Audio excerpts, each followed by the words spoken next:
Latest news updates కోసం ఇప్పుడే download చేసుకోండి media effects app. Welcome to media effects. Renu Desai social మీడియాలో చాలా యాక్టివ్గా ఉంటారు. వాళ్ళ అబ్బాయి అకీరా గురించి కానీ తన కూతురు ఆద్య గురించి కానీ పోస్టులు పెడుతూ ఉంటుంది. అయితే నిత్యం తన ఫ్యామిలీ విషయాలతో పాటు జంతువుల సంరక్షణకు సంబంధించిన విషయాలు కూడా పోస్ట్ చేస్తుంటది. అయితే ప్రతి పోస్ట్ పై పవన్ ఫ్యాన్స్ రియాక్ట్ అవుతుంటారు. తాజాగా రేణు దేశాయ్ తన ఇంట్లో జరిగిన పండుగ హోమం గురించి చెప్పింది. అలాగే తన చేతులతో ప్రసాదం చేశానని, ఇలా ప్రత్యేక పూజలు చేసినప్పుడు తన చేతితో ప్రసాదం చేయడం అంటే కూడా ఇష్టమని రేణు దేశాయ్ చెప్పుకొచ్చింది. అయితే ఆమె షేర్ చేసిన విషయాలు వీడియోపై పవన్ ఫ్యాన్స్ రియాక్ట్ అవుతూనే ఉంటారు. అయితే ఈ మధ్యలో ఓ నెటిజన్ రియాక్ట్ అయ్యాడు.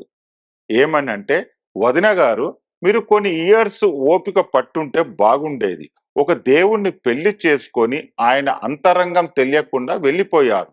కానీ ఈ రోజు ఆయన విలువ నీకు తెలిసింది. ఏదేమైనా విధి అంతా డిసైడ్ చేస్తుంది. ఈ రోజు పిల్లలు అన్నయ్యతో ఉన్నారు. వదిన మిమ్మల్ని మిస్ అవుతున్నాం అంటూ కామెంట్ చేశారు. దానికి రేణుదేశ రియాక్ట్ అవుతూ, మీకు కొంచెమైనా బుద్ధి ఉంటే ఇలా అనేవారు కాదు. ఆయన వదిలేసి ఇంకో పెళ్లి చేసుకున్నారు. నేను కాదు. దయచేసి నన్ను ఇంకా టార్చర్ చెయ్యొద్దు. ఇలాంటి కామెంట్స్ పెట్టొద్దని దండం పెట్టేశారు. అయితే దీనికి సంబంధించిన స్క్రీన్ షాట్ కూడా షేర్ చేశారు నెటిజన్స్.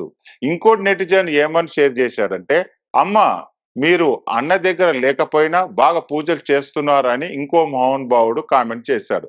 ఆ కామెంట్ కు రేణుదేశ ఫైర్ అయ్యారు. అన్న దగ్గర లేకపోయినా అంటే అర్థం ఏంటి? నాకు నా సొంత లైఫ్ ఉండదా? మీరు ఇలాంటి కామెంట్స్ పెట్టి నన్ను బాధ పెట్టొద్దని రేణుదేశాయ్ ఆవేదన వ్యక్తం చేశారు. రేణుదేశాయ్ గారు, మీరు మీకు సంబంధించిన విషయాలు పోస్ట్ చేస్తుంటారు. అది ఓకే. కానీ కామెంట్స్ చేస్తుంటారు.